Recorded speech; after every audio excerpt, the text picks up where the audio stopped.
வணக்கம் சார். நமஸ்காரம்.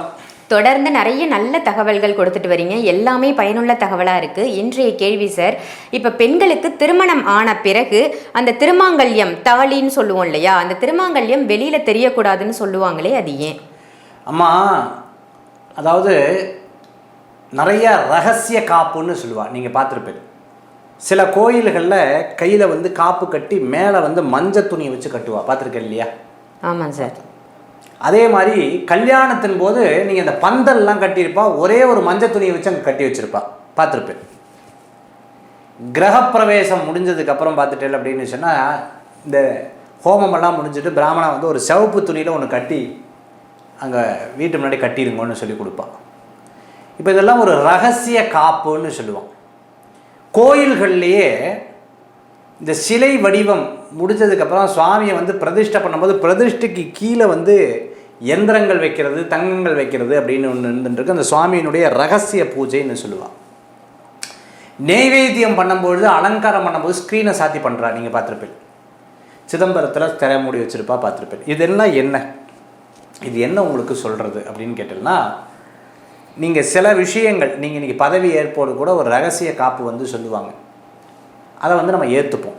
அதே மாதிரி தான் பெண்களுக்கு இந்த திருமாங்கல்யம்னு சொல்லக்கூடியது ரொம்பவுமே ஒரு ரகசிய காப்புன்னு சொல்லலாம். இந்த ரகசிய காப்புன்னா என்ன அப்படின்னு பார்க்கும்பொழுது, நான் இந்த குடும்பத்தினுடைய முழு விஷயத்தை நான் ஏந்தி கொள்கிறேன் அப்படின்னு திருமாங்கல்யத்தில் தெய்வம் இருக்கிறத நீங்கள் பார்த்துருப்பேன். சில திருமாங்கல்யத்தில் சிவபெருமான் இருக்கிறத பார்த்துருப்பேன், சில திருமாங்கல்யத்தில் அம்பாள் இருக்கிறத பார்த்துருப்பேன், சில திருமாங்கல்யத்தில் பார்த்துட்டேன்னா பொட்டு தாலி இருக்கிறத நம்ம பார்த்துருப்போம். இதெல்லாம் கோயிலில் இருக்கக்கூடிய தெய்வங்களுக்கும் இருக்கும். அப்போ அந்த திருமாங்கல்யம் அப்படிங்கிறது வெறும் என்னுடைய கழுத்தில் இருக்கக்கூடிய ஒரு ஆபரணம் கிடையாது. இது என்ன குறிப்பிடுறது அப்படின்னு கேட்டிங்கன்னா, இந்த குடும்பத்தினுடைய ரகசிய காப்பாக இது குறிப்பிடுறது.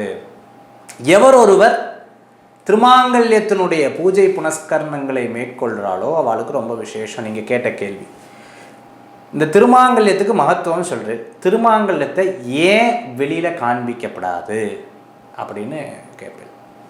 பொதுவாகவே திருஷ்டி அப்படின்னு ஒன்று இருக்கும். இந்த கல்யாணம் முடிஞ்சதுக்கப்புறம் பார்த்துட்டீங்கன்னா தாலி கோர்க்கிறது அப்படின்னு சொல்லுவாங்க. இது எதற்காக சொல்ல, அதில் என்னென்ன கோர்ப்பா தெரியுமோ? பொதுவாக கல் பவளம்ங்கிற இது கோர்ப்பா, கருகுமணி கோர்க்கிற வழக்கம். சில தாலிகளில் வாழை இலை, மா இலை, இதெல்லாம் தங்கத்தில் அப்படியே கோர்த்துட்டு போவாள். இதை பார்த்த உடனே சட்டுன்னு திருஷ்டி படும்.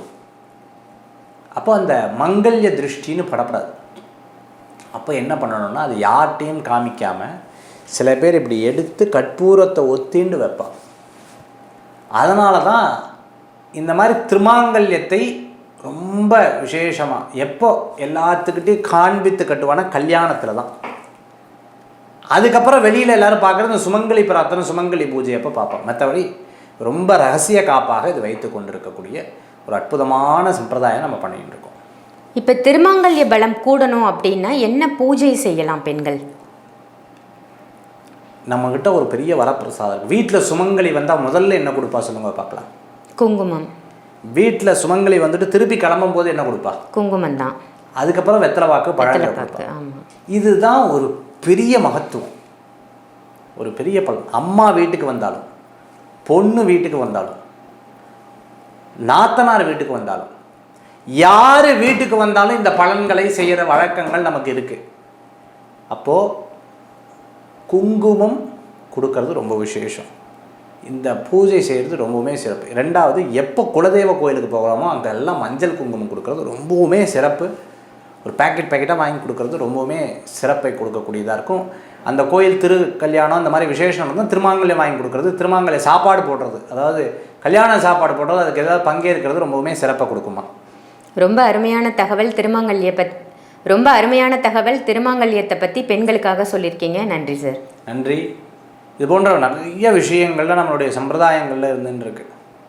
இது ஒரு காப்பு மாதிரி, கையில் கட்டுற காப்பு மாதிரி நம்ம இதை வச்சுருக்கோம் அப்படின்னு எடுத்து சொன்னேன். இது நாம் எப்போ ப்ராக்டிஸ் பண்ண ஆரம்பிக்கிறோமோ உடனே பெனிஃபிட்ஸ் கிடைக்கும் அப்படின்னு சொல்லுவாங்க. அதுதான் உண்மையும் கூட. அவ்வளோ சிறப்புகள் கொண்டது தான்